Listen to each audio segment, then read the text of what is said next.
All right, so this is really nuts. I'm in an old growth forest right now, and that stump right there, this one right here, and this one right here are all doing the same thing. So this tree was cut down quite a while ago, and you can see how the bark has grown over the wound to seal it off. That's because this tree is still alive, despite it having been cut down. What the cuss? What the heck? What's going on here?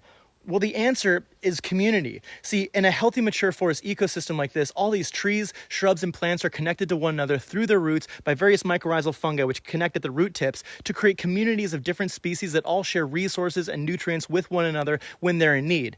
Energy in this system flows from sources of high energy to sinks of low energy, so that when one tree is photosynthesizing really well and producing excess sugars, for example, those sugars will flow down that tree to its roots to the fungi in the soil, who distribute that to those in the community who might not be doing so well, so that everything here can thrive.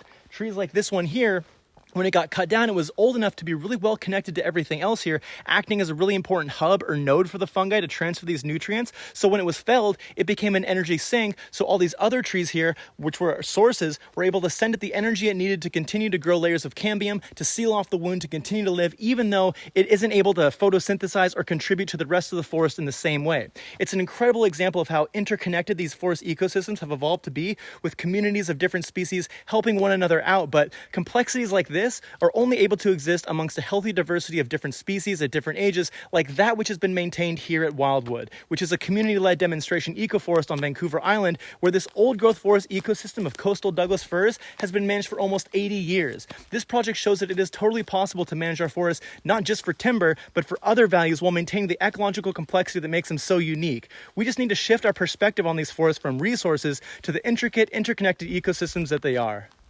Pretty cool.